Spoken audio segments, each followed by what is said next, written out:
يا يوسف يا ايش فيك؟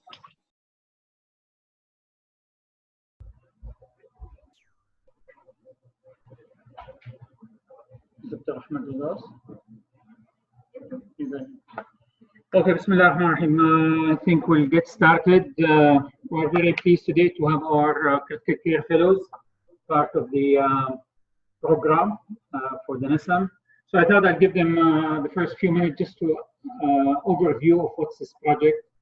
And then Dr. Ahmed Al-Madi and the team from King Saud Medical City will be talking about what they have been doing. They've been doing a remarkable job actually in improving the care for mechanically ventilated patients. So I think we're going to learn a lot of things from Dr. Ahmed and his team. But maybe I'll start with a few points for the fellows about this project. So NASAM stands for National Approach to Standardize and Improve Mechanical Ventilation.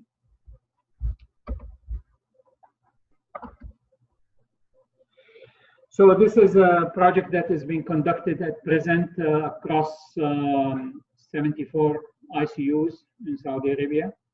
And we have multiple sectors involved, National Guard, MOH. We're going to hear today great work by Dr. Ahmed and his team. The military hospitals system, King Faisal Specialist Hospital in Riyadh and Jeddah. And we have university hospitals as well as Royal Commission in Jubail and Imbo. So this is the distribution of ICUs, 73 ICUs and 47 hospitals, 27 cities in Saudi Arabia participating in this project. So what is it about? This is a quality improvement project by definition are data-driven projects. So if you and the fellows want to do a quality improvement project, very basic issue of it is to have data, because you have to have the data, and then based on this data, you make a change and see if you make a difference. So it's a data-driven change. And to do this data, we have a database. I think Dr. Ahmed maybe show you some screenshots from this, from his, for this data. And there is part of the implementation. We have had the workshops. We have this webinar, which is happening essentially every 2 weeks. And we have multiple site visits. Dr. Zuhair Asiri, who's the director of the MOH improvement for care, has been helping us in all the MOH hospitals, which has been remarkable. There's a lot of information also provided through coaching and feedback, and we have continuous communication with different sites for improvement. So basic concept of the quality improvement project is to form team. So if you want to improve something, I mean, in this example, we're going to take mechanical ventilation, but the concept applied to most quality improvement projects, you have to get involvement of the team who are involved. So we already we see attendance here from our nurse managers. We have respiratory therapy, because with our project about mechanical ventilation. So each unit has to form their own team, because each unit will be responsible for their local culture. And there we are also measuring something called patient safety culture. Patient safety culture. Safety is a culture. You have units that feel that they want to have good quality for their patients, and you may have units that are not as integrated, right? And so that this culture is very important. This is the website for the project. It has a lot of resources and information about the project, guidelines, protocols for improving mechanical ventilation. So this, and it has access to the database, which will give real-time calculations of your compliance, for example, with certain evidence-based practices. So for example, we doing sedation interruption every day is evidence-based practice for mechanically ventilated patients. And we enter some information, you get your percentage for your ICU, and you compare it with the rest of the ICUs. It also allowed to download your data reports and graphs, so a lot of information there. So what are we trying to do? We are trying to implement several things. One is implement subglottic suctioning endotracheal tubes. Okay, so endotracheal tubes that have this side port, subglottic suctioning, are has been shown in level 1 evidence that they reduce the risk of ventilator-associated pneumonia and ventilator-associated events. So part of this project is to implement subglottic suctioning. Head of bed elevation also reduce the risk of pneumonia. It's very cheap, doesn't take much, so we are doing that. Management of sedation, which include sedation interruption, or we call it spontaneous awakening trial, on every patient who is eligible, is another evidence-based practice, and spontaneous breathing trial, which is weaning trial, in other words, every day on every patient who is eligible. And then we have some information, some data entered twice per week, and then that generate graphs. Also, part of the project is to implement early mobility, and many of you around in our ICU, you see how much we emphasize on this. Dr. Ahmed and his group also are doing a fantastic job in this, and many other ICUs are doing great job in mobility, which is very important now. That when our target when you have a patient is that we want him to be mobilized, immediately we reduce sedation, we try to wean, and it has been great. And we are collecting data on outcomes. We're collecting, remember the VAB, which is traditionally is the way we measure infection in the lung, has been replaced for surveillance, at least for surveillance, with something called VAE, ventilator-associated events, which include ventilator-associated condition, infection-related ventilator-associated infection, and possible VAB.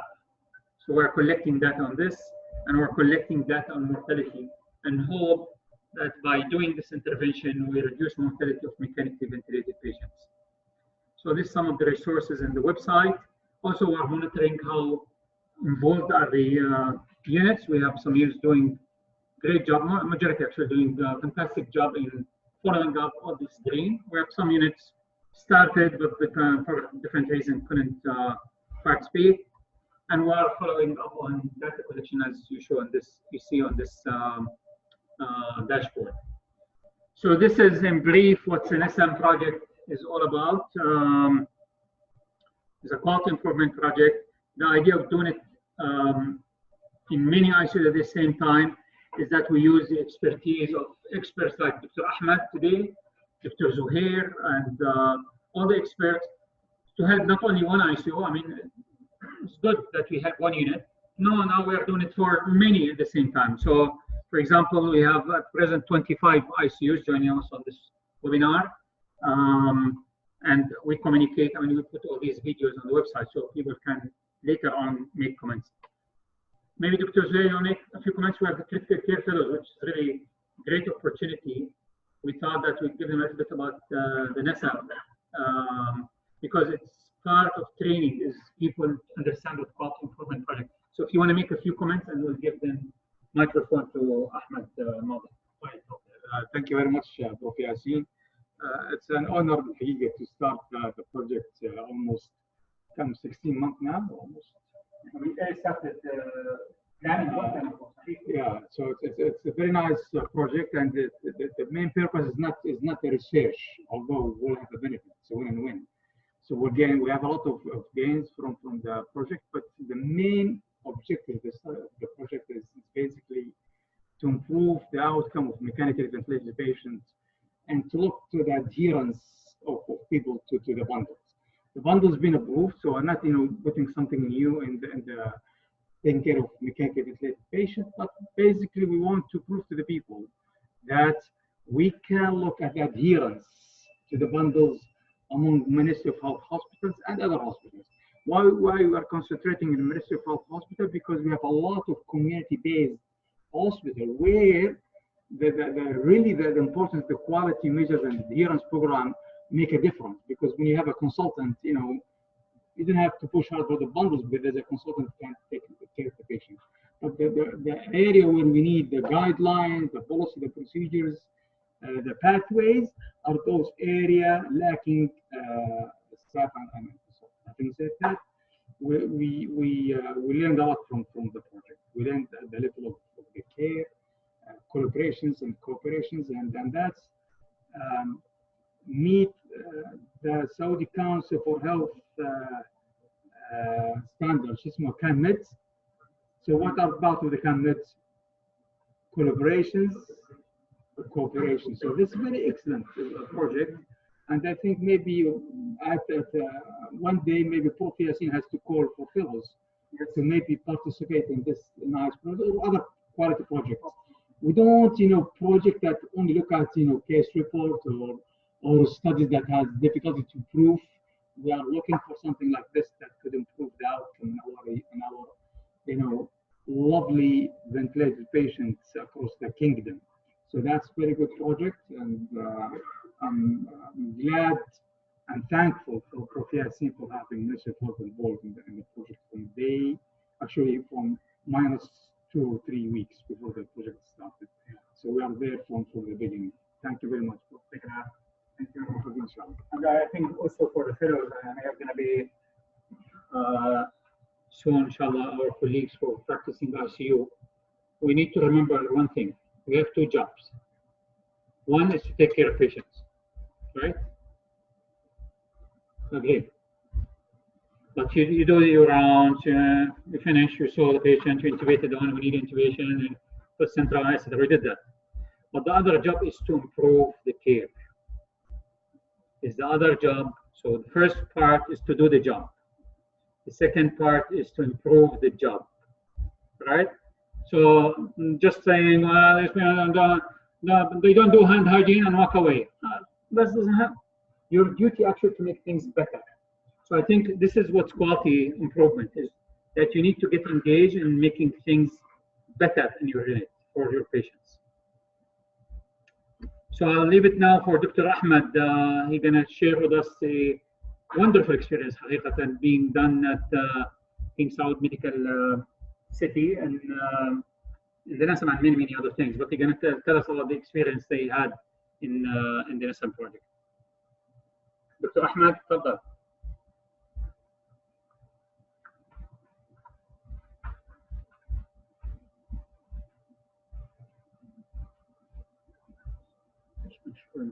Mute.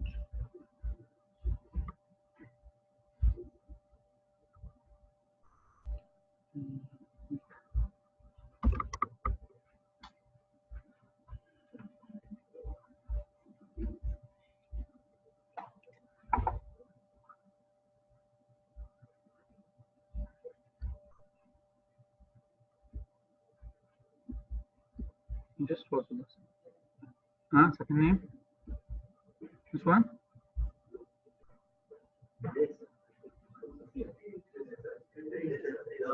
Yes, sir. Unmute. Hi, Dr. Rahman. ايوه. السلام عليكم. السلام ورحمه الله وبركاته. اهلا دكتور ياسين، كيف حالك؟ ازيك دكتور زهير؟ يعطيك العافيه. كيف حالك؟ اهلا بيكم. الله يبارك فيك، الله يخليك. Thank you so much, Dr. Yassin, and thank you so much, Dr. Zuhair, actually, and for giving us the chance to share our experience with some items of the very huge and very actually valuable project, which is NASAM. Really, we are honored to be a part of this experience, and I just actually I want to highlight on focus on very essential points just you mentioned, Prof. Yassin and Dr. Zuhair, about we are not mainly going with the research.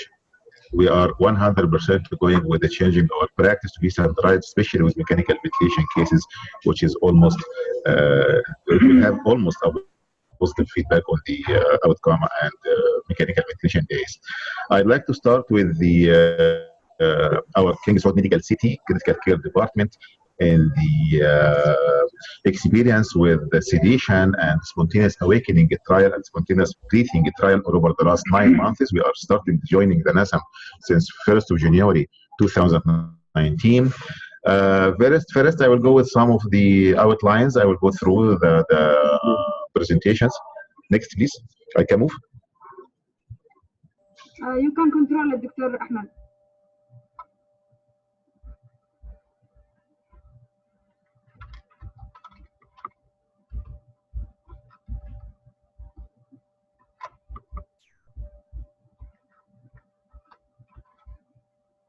Dr. Ahmed, can you continue, please?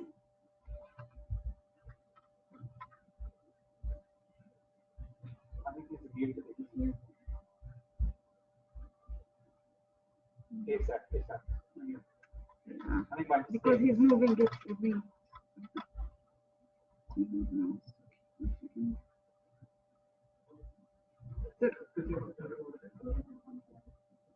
Yeah. Mute now. Yes, now you can go to the previous slide. I cannot control the slide from here. Yes, the previous slide, please. Previous one. Yes. So I will, through these slides, I will go through the next, please. Next, please. Yeah, I will go through the introduce my team first in the Kingswood Medical City, and then I will go through some data we have collected all over the 9 months regarding the RAS and SBT and SCT, and I will just give the opportunity for all members of the team to just sharing with you their experience, how we did improve all over these items. Then I will go with the conclusions. As you know, Kingswood Medical City Critical Care Department, we have a huge department. We have a huge number of beds. We are reaching now almost to 114 beds joining the. We assigned a team since we start the projects with the chairman of Dr. Amal Harthi and the team leader, and we head for the mobilization team regarding the NASAM administrative coordinator, Dr. Adam, and actually educational coordinator, and education for physician, education for nursing, and the infection control coordinator, as well as RTs coordinators plus the quality manager. So we have a huge team sharing actually for the NASAM project, and this is actually one from the task all of them they have. We are not dedicated any person for the NASAM absolutely, but this is beside their service and their work. Small hint about the ICU in Kingswood Medical City. Next, please. We have actually 5 units. We are contributing with 5 units, 5 ICUs. The trauma ICU, which is 41 beds, and medical ICU, which is 24 beds, surgical ICU, 24 beds, and the neuro is 16, and the respiratory isolation was 9 beds. So total, we have sharing with 114 beds. The number of nurses, the ratio between nurse and patients actually ranging between 1 to 1 to 1 to 2, and the RT, each one RT almost handling from 8 to 10 patients. So actually it is very difficult to handle all of this number of beds with the projects, but alhamdulillah we succeeded to do with very eminent members and the team. We did designated for the work to be more organized actually. Next please. So now I will leave the Dr. Bashir. So I will go through the data over the last 9 months of SCT and the SBT. Next, please.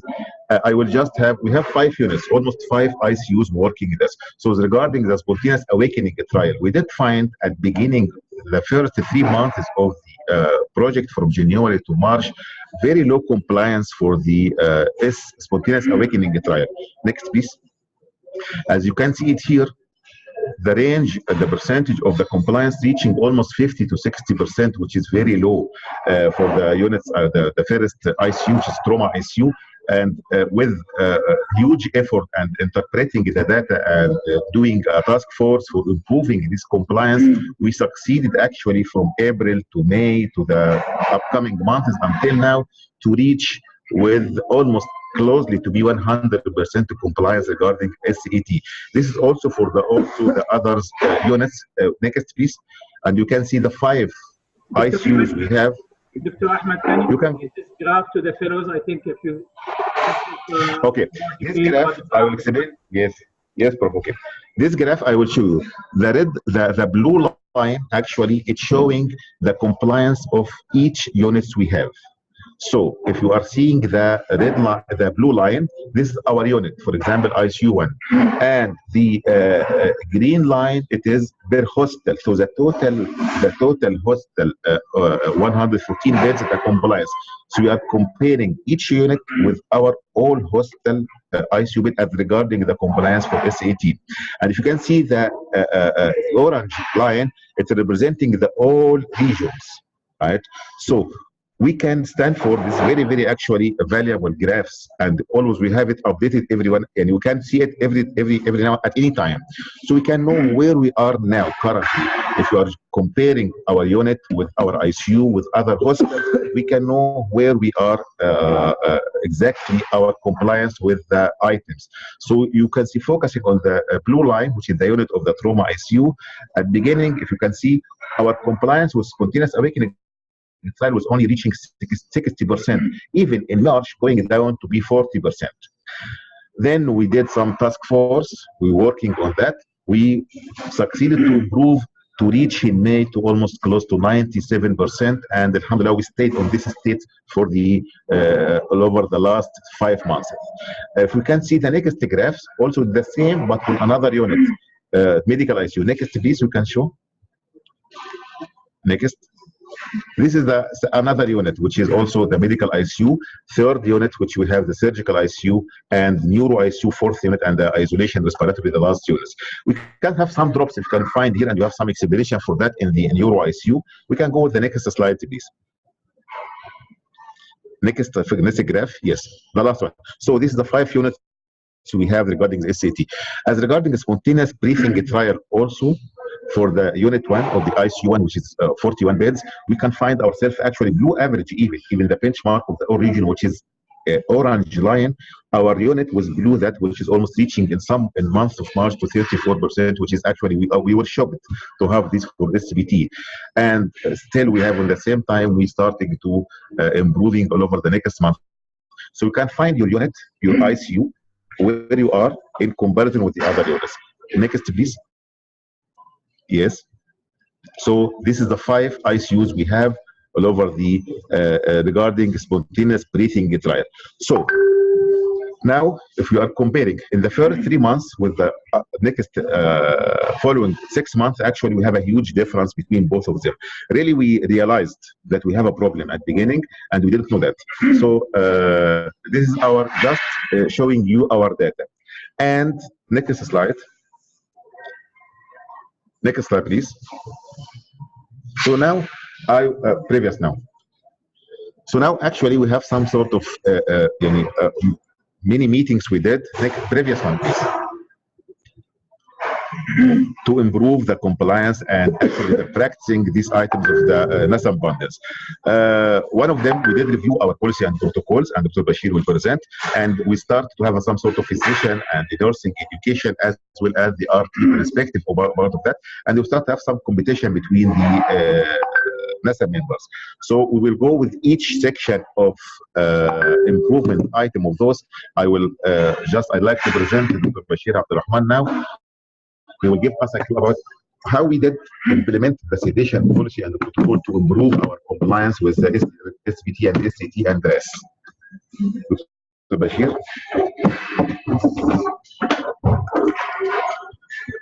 Assalamu alaikum. Thank you, everyone. Thank you, Dr. Madi. Today, I will talk briefly about sedation policy and protocol. There's a lot of echo. We have a speaker, please turn it off. You speak on the microphone. There's a lot of echo. Maybe we'll look at other people. Unmuted. There's a lot of background noise. Is it better?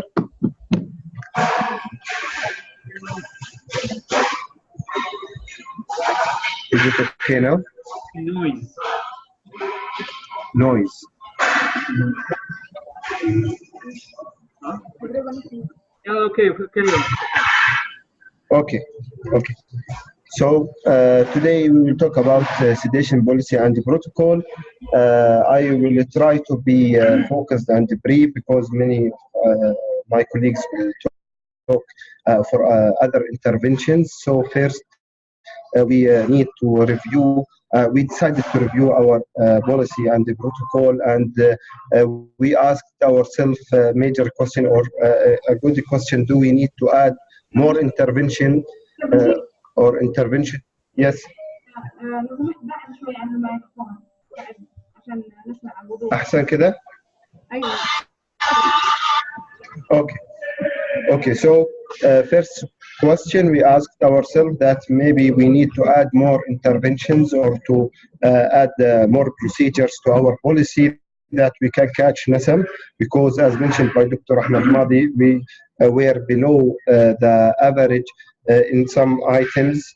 So we did review, major review with stakeholders of this policy.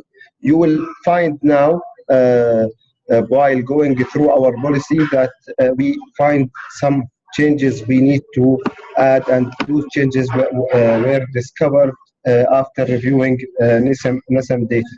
So this policy was established years ago by Dr. Madi and I, then reviewed and updated in November 2018. It will be valid till 2021. So it's applicable to all ICU staff, and it's there since long time. This is a good thing you need to know, that it's written already there, but unfortunately our compliance and our performance was on average or below average in some items. So after going through the policy, next please. Next. So first thing I want to discuss policy statement. You can find there in selected points of policy statement here that we have to implement ABCDE protocols. So usually most of NASAM bundles and measures should be there. So till now there is nothing new to add. Usual care should be done, but the result is not that satisfying. Second thing in the policy statement, that daily sedation holiday should be done for all patients unless there's contraindication. Another issue regarding to NASAM and another issue regarding to SAT, but unfortunately we are still not doing good in that. The last point in the policy also stated that we should have a very good education and well-trained all healthcare provider in the critical care department. But as I mentioned, this all was were stated there, but unfortunately the result was shocking. So the next slide. Okay, moving to procedure part, we did agree before that we should monitor our sedation by RAS, Richmond Agitation and Sedation Scale, and this monitoring should be regular every 4 hours to avoid over or under sedation. So I think we need a good target or reasonable target RAS, and it was -2 to 1 in our policy. So again, it was noted there that all patients need to be in target RAS, but unfortunately also the result was disappointing. It was below the average even of RAS.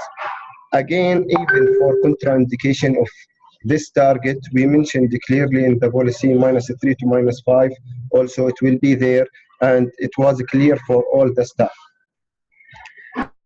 Another statement related to sedation vacation, that withhold all sedation at 8 a.m. should be done, unless there's clear order from the consultant that you should not do. So nothing, there is no any extra intervention till now regarding to RAS or SAT. We should do it already. And this is our standard. But unfortunately, after reviewing our data, we found ourselves not meeting those policy and procedures. Next, please.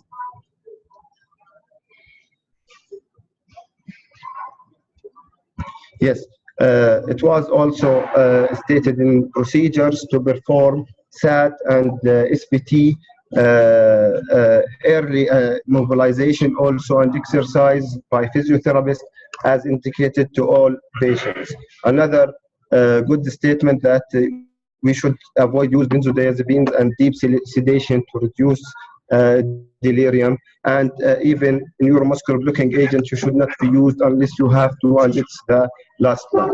As you can see, this policy was written let's say 3 years ago, and every measure in NASAM bundle, it was there and mentioned, but unfortunately it was only on papers. We have nothing new to add by doing NASAM, except good performance and to improve our performance. So we reviewed our result. We found that we are not doing the standard care. We have all this written by our policy, but unfortunately, we are missing those essential items for many patients. That's why we came back to the policy and we choose those words and those statements, and we made highlight and very intense education regarding to use and the trade. Next. This form we are using usually, and every day in the round we are checking this form, but unfortunately we are not using it. Even there is target RAS and there is actual RAS, but unfortunately there was no intervention if the target not met the actual. That's why after using our data from NASAM, now we should check current RAS and target RAS, and every day we will correct for so many patients if it's not met, and we need to know what's the problem. That's why we are now reviewing ourselves regarding to RAS, SAT, and SPT. The next.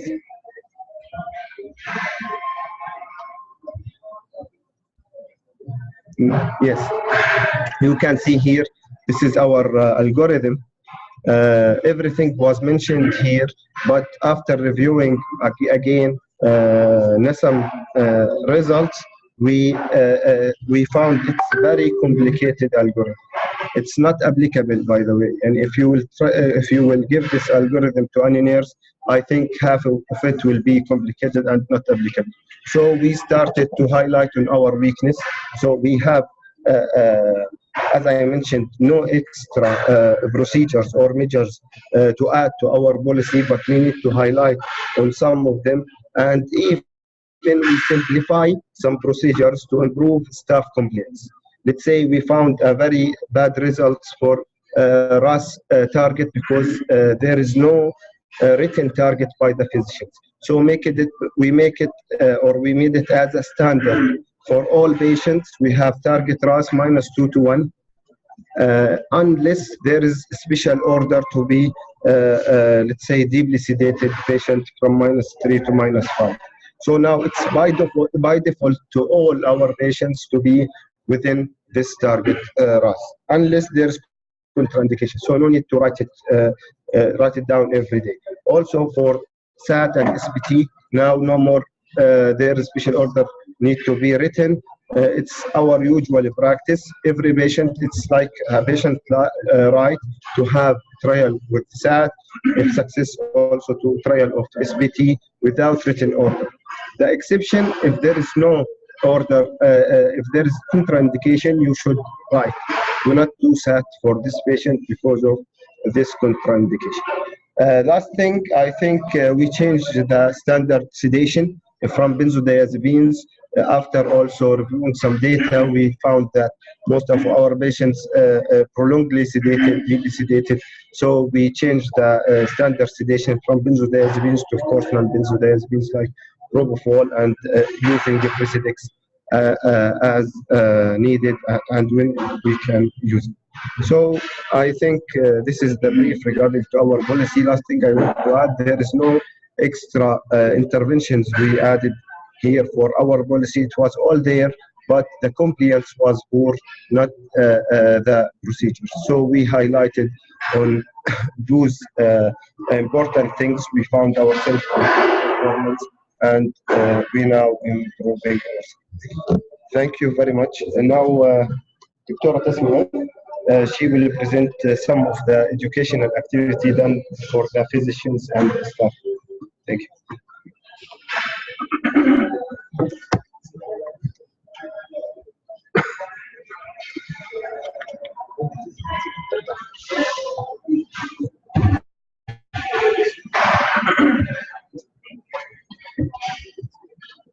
Assalamu alaikum. I'm Dr. Hasna. Today I will be presenting about the physician educational activities that were done and also the educational contents that were covered in this program. Next slide, please.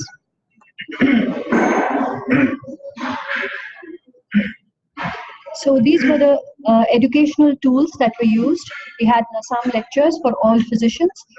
Fellowship scientific activities were done. Bedside education and sedation rounds, especially rounds which were focusing only on sedation by the consultants, was done. Next slide.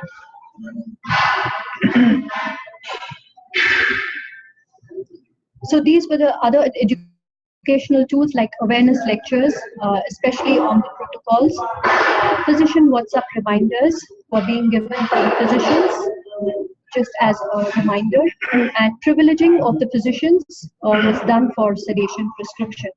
So there were certificate courses that were being done, and special privilege was being given for the physicians for sedation prescription. Next slide, please. These were the educational contents that were covered. There was emphasis on specifying the target RAS in daily patient management plans. Focus was done on preference of light sedation, identification and recognition of over and under sedation, and the other was encouraging to activate early mobilization teams for the patient. Next slide, please. Yes. The recognition of delirium risk and prevention was also covered.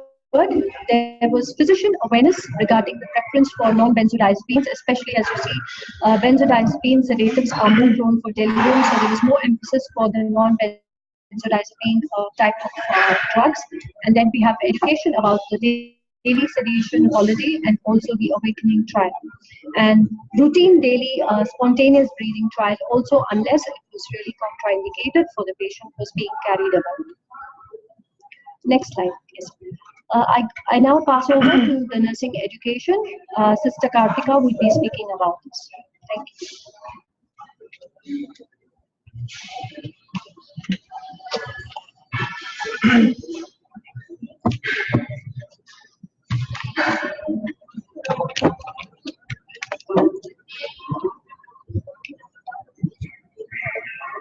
Good afternoon. Good afternoon all. On behalf of all the clinical instructors from the NASAM team, and as well as we are the data collectors here, I am Ms. Kartika Janagraman. We would like to share our part in the NASAM team here. So it's really a very grateful moment for us to be one of the team members, and we have such a good part here. So let me tell you about the ICU allocation first of all. So we have 5 ICUs. So in that, we have allocated clinical instructors also for each ICUs.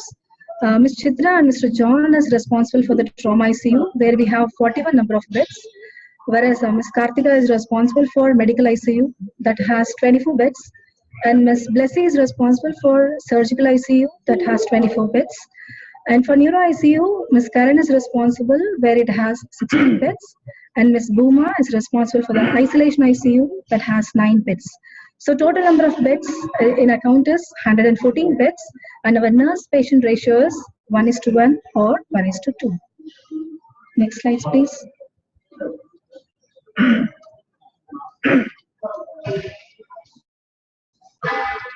So let me share the activities we do in a daily basis for the educational activities.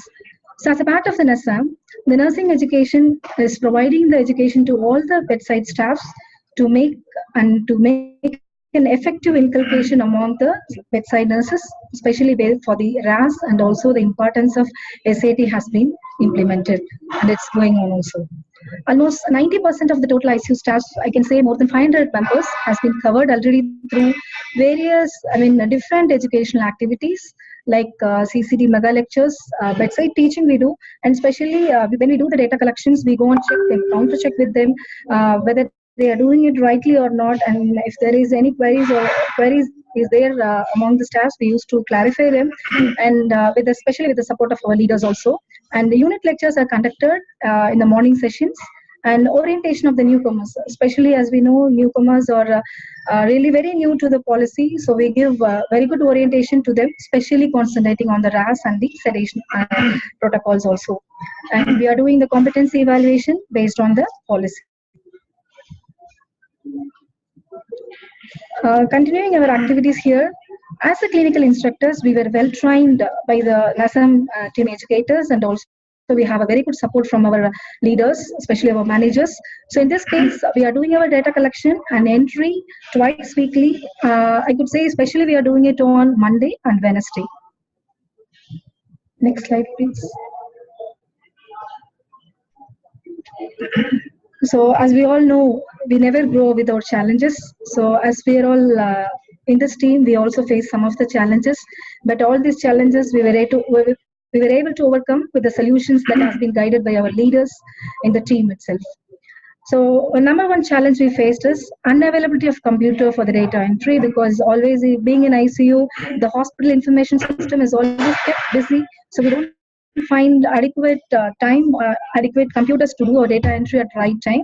So when we discussed this issue with our leaders and the team members, so it was decided, and later on they have given us special laptops for each area, solely only for the data entry purpose alone. And challenge number two, being a data collectors, but still we were overloaded with other official works also. So that has become that sometimes limits our works. So in that case, we have informed this to our leaders and managers and our team.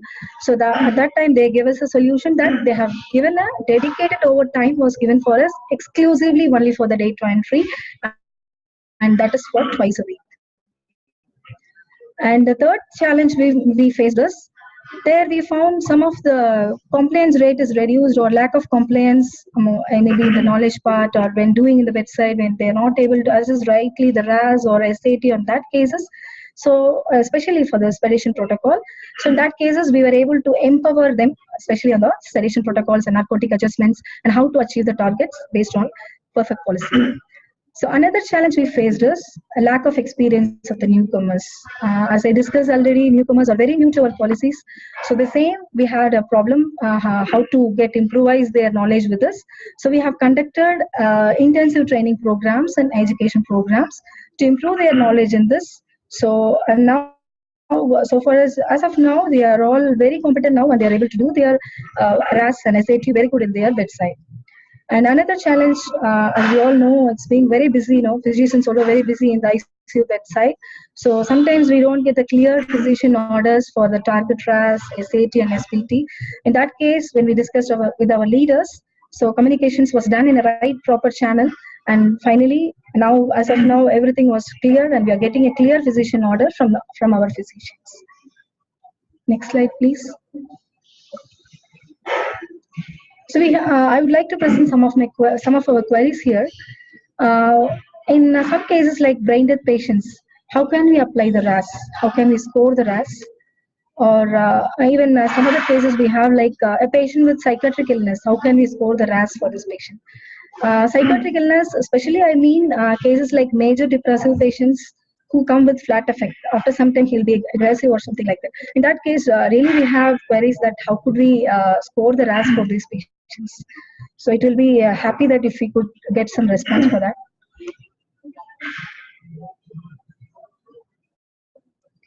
Okay, thank you. Now I will hand over to Sir Dawood.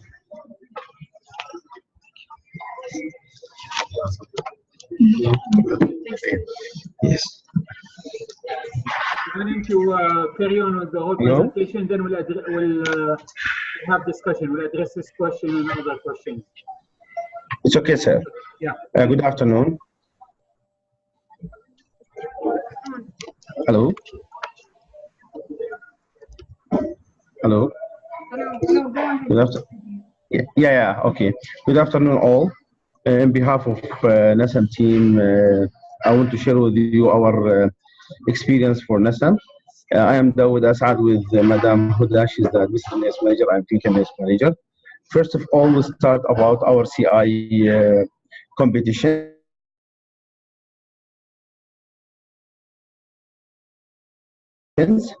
Okay, and this research, okay, they have a lot of malcompliance, or our result the first 3 months, okay, is a test time.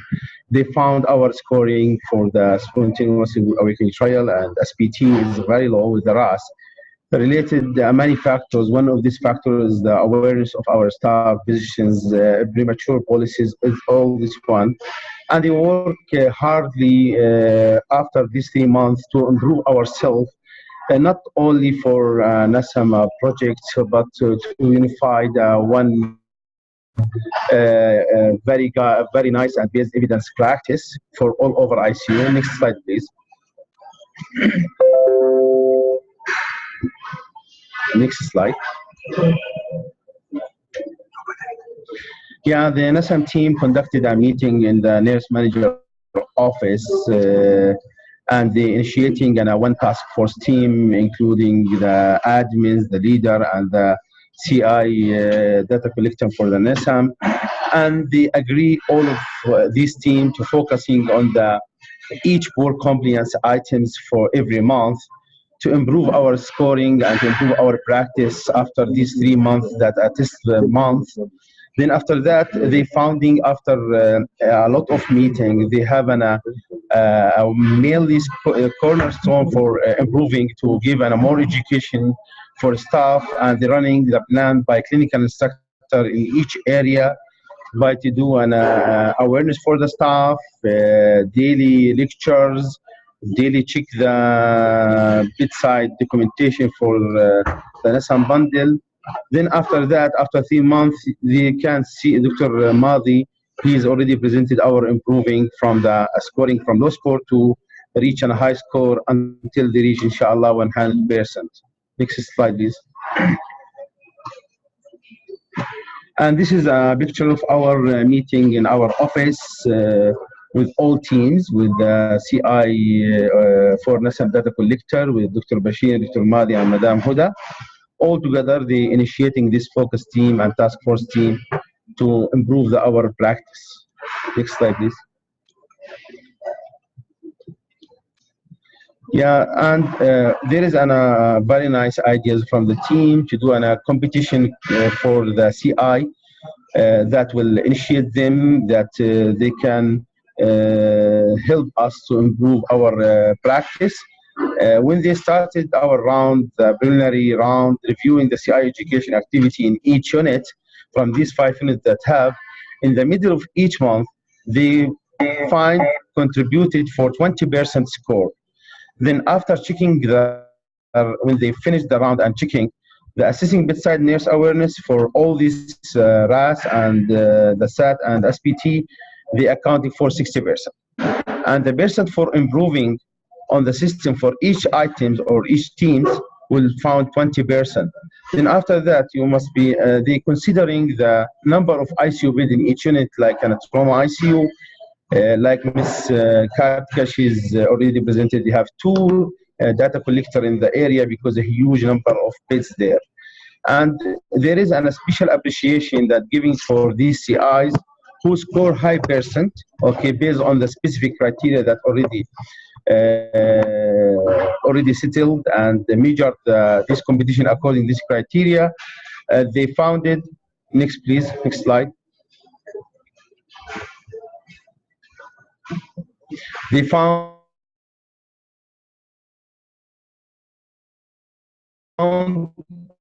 from this area they're improving, and they found if there's any areas of this one they have a low score, they put a recommendation and remarks. That's meaning one of, for example, the one is 74% from total 100.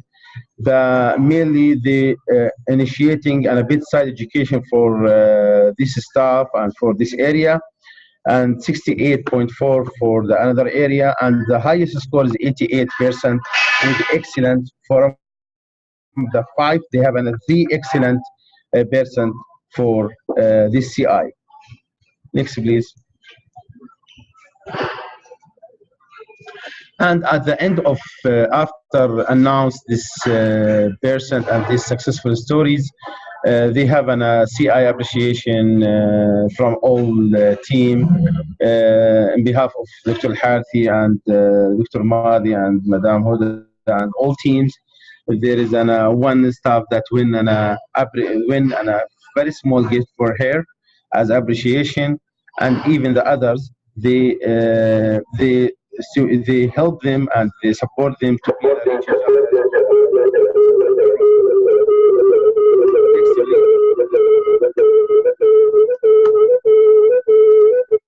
Next, please. Then, next, please. Oh, yes, now will be after finish this CI competition will be with our respiratory therapist, Mr. Aaron. They will present the experience of the RT. Thank you a lot.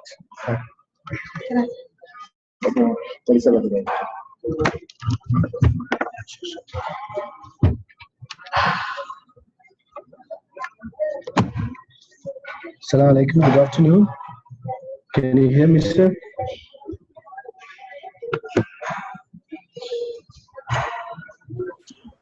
Can you hear me?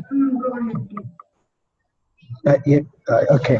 So I'm Arun Prasad. I'm representing the Respiratory Care Services Department here. So I'm going to briefly summarize the role of respiratory therapist in the NASAM project and how we have been improved so far and what are the challenges and the opportunities. So can you please switch the slide? Okay, so even though we don't do anything specially for NASAM project, we've been learned a lot and translating those learning into practices actually. So RTs are one of the important stakeholders of patient care and mechanical ventilation, as everyone knows. We are the one who initiate the billing process. We start daily screening, and once our patient is eligible to go for SBT, we conduct SBT and monitor patient for SBT. And also as part of the bundle, we also introduce subglottic suctioning tubes, and we monitor the patients and notify patient whenever the patient passes SBT and ready for extubation. So generally, we help patient to liberate from the mechanical ventilation as early as possible. Switch to the next slide.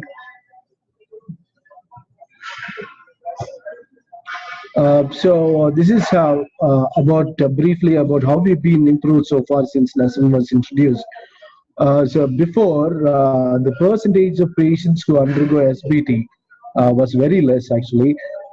We don't know what was the reason actually for that, because even though patients pass daily screening, some of our patients are kept on control mode without going to spontaneous breathing trial. But after NASAM, we made it become standard. So all the patients on mechanical ventilation more than 48 hours who pass daily screen should go to SBT. So you can also see in the data of SBT in the NASAM project, so it's been improved for the KSMC. So apart from that, based on the data, even though the compliance of SBT been improved, we have a lot of patients eligible for SBT, and compliance has been improved. We also found that there is no significant changes in the extubation rate and reintubation rate and length of stay on mechanical ventilation. Please switch to the next slide.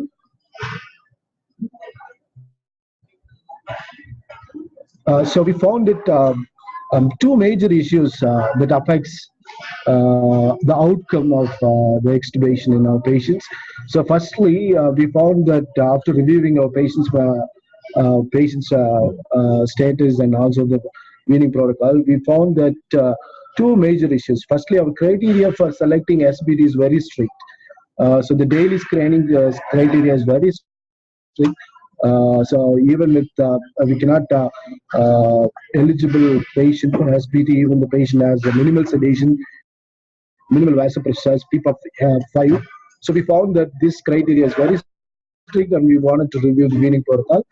Secondly, the number of chronic patients, the patients who is more than 21 days on ventilator is huge. So that we thought to address these two issues for the NASAM to improve the patient care on ventilator. Can you please change the next slide?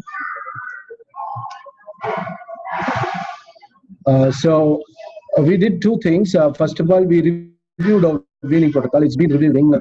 So to give some flexibility for the patient to go for SBT, because even a patient with minimal sedation dose, we can accept him for the SBT, because most of the sedation today has no effect on respiratory center.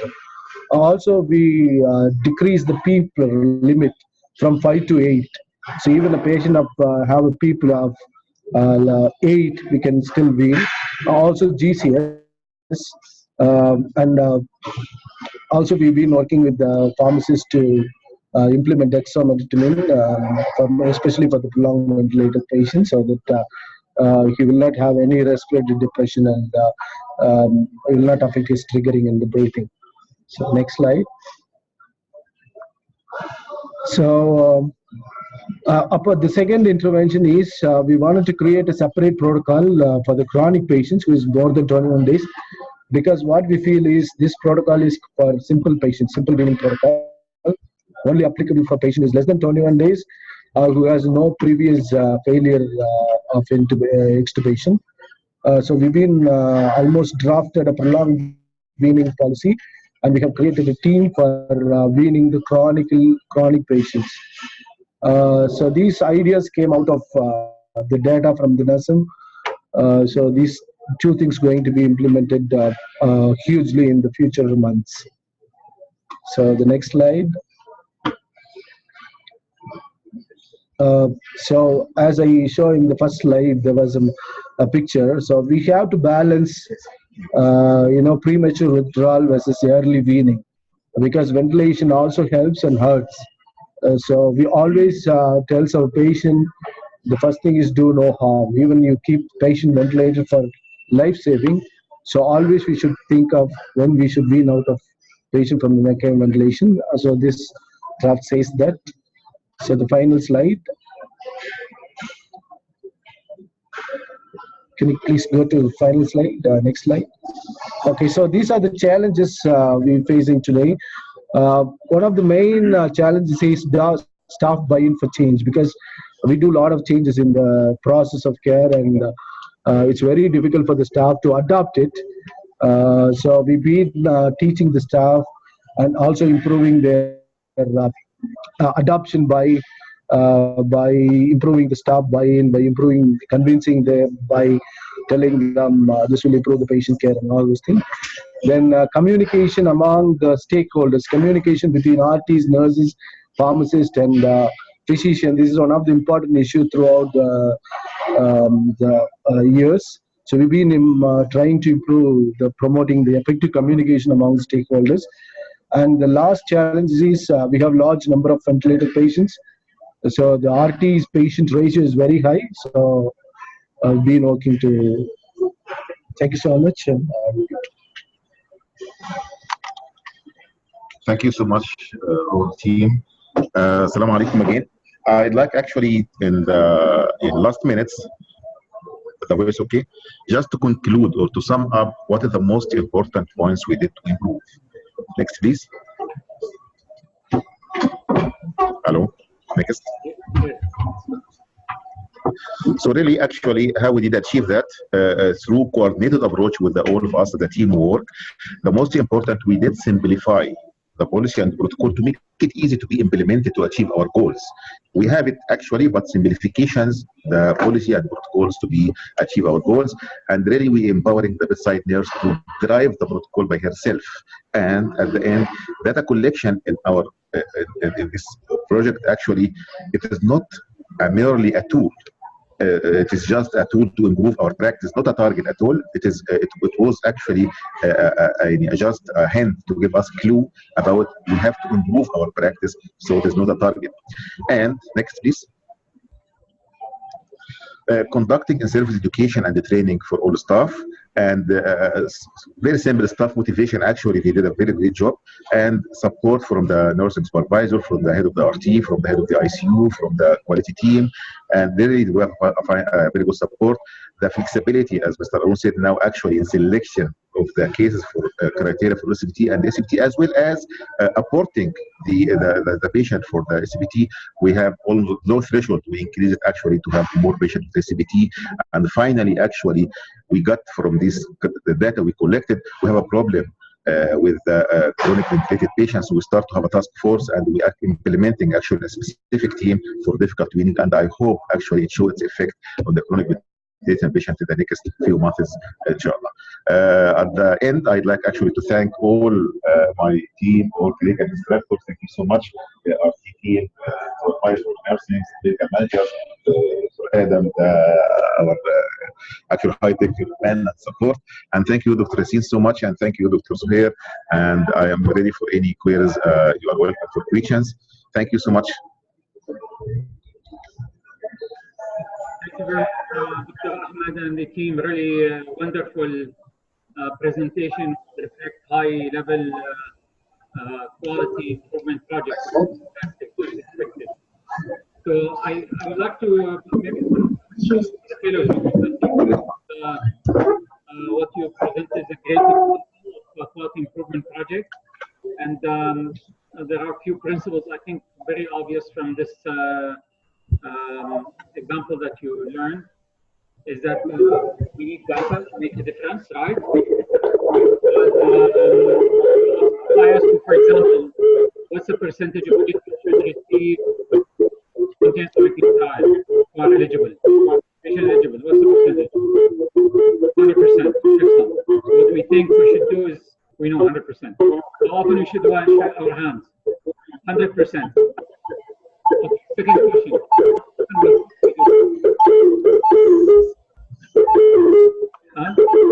How much? Wash hands, wash hands. Say simple. 80%, okay. 80%, what else? So we think that we are doing it less. But if you measure it, actually, you'll not find 80%. والله 50% يكون رائع. So what we found is there is a this is that old practice actually in different things. What we think should be doing is one. What we think we are doing is another one. What we are actually doing is a different thing. So, and that's why for quality improvement project, you need to have data. If we're doing 8%, which is fine. I'm just going to give you an example. So we need to data to drive.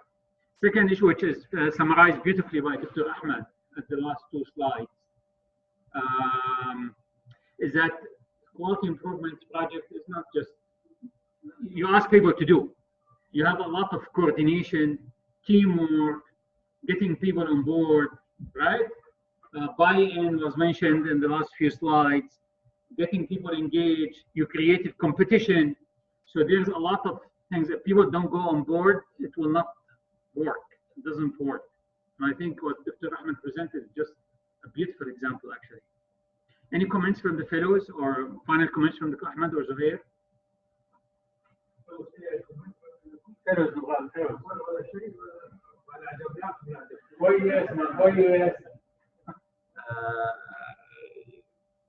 Thank you very much for King Saud Medical City and their team for a wonderful job. طبعا I like most of the slides, like in the one really trigger me is the way that they look at their policy. They have a policy and they have some sort of authorship of the policy. They change the authorship of the policy to be everybody. It's not only Dr. Harthi putting the policy, it's Dr. Harthi, Dr. Ahmed Mawi, the RT, the physiotherapists, the nurses. And it's not only putting the policy, they'll put the policy and in the same time they look at their adherence through NASAM to their policy. And then they come up with the action plan. They come up with the educations, with the meetings, with orientation program. So they target all the improvement plan, the skills, the knowledge, and the practice. They change it every day, and they look at their practice, and they keep changing it. So and what I like as well, they identify the challenges. All of this are very important learning points. How we improve quality. It's not only sending the policy to the CMO and get it signed by the CMO and get it back to us. It's just basic to have everybody involved in the policy and everybody involved in the practicing the policy. And that's basically what is NASAM. It's CUSP. It's a community. It's a unit-based approach to the outcome. I like the way that they address it. It's very nice. They hit everything at the education level, the practice, and day-to-day practice. Now, I just have a quick comment. I agree with Dr. Ahmed Maldi. Maybe we have to change the way that we do the daily sedation practice, and I like the pathway that's being presented here by National Guard. I think we have to adopt the same pathway. تتذكر الpathway اللي قدمه respiratory therapists here. We will look at if the patient eligible, not eligible for sedations, and if eligible, then we go for sedations and for daily waiting trials. I think we have to do the same thing. We have to adopt the same pathway. It's a very nice one. But again, thank you very much, Dr. Ahmed. Thank you for your team, for the RT, for physiotherapy, for the nurses, for the administration, and for NASAM for having all this guidance together. Thank you, Professor. في أي comment من الفلوس؟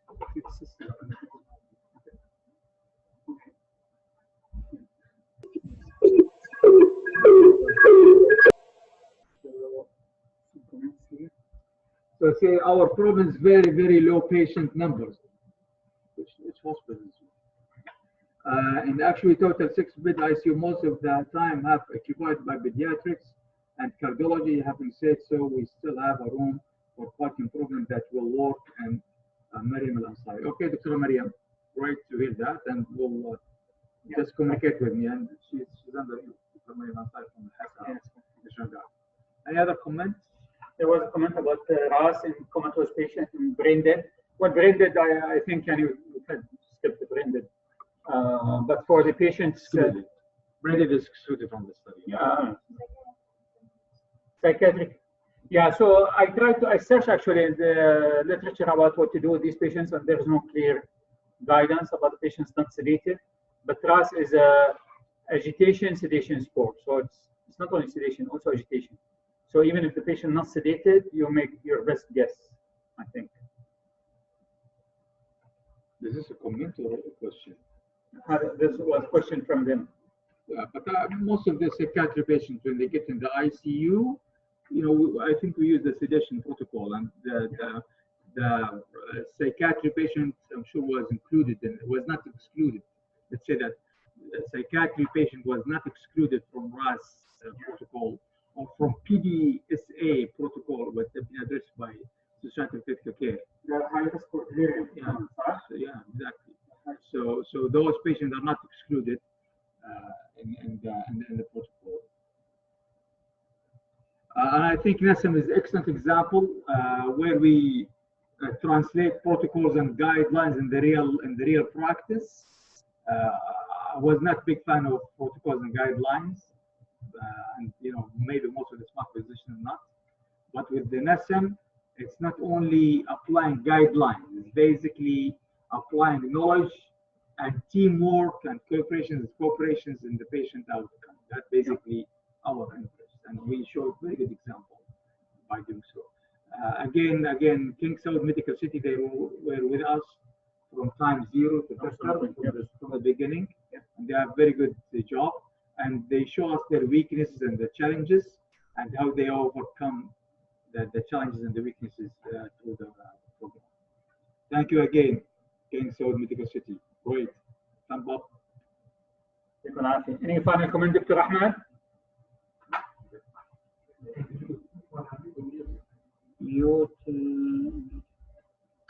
Any final comments, Dr. Ahmed? Yassine, thank you so much. Actually, I'd like to again thank you for being with you and all the team. And I really have a message for the fellows. Tomorrow, inshallah, you will be the leaders of the project. Yes. So please keep in your mind the standardizations of the mechanical for any projects in multi-center and all over the kingdom. I think keep it in your tasks later on, inshallah. And all of ICUs all over the kingdom are very willing actually to participate for any project you suggest later on as this project, and we are expecting from you the best later on, inshallah, for all the fellows. Thank you so much. And I'd like to thank you. Okay. Excellent. Thank you very much. Thank you, everybody.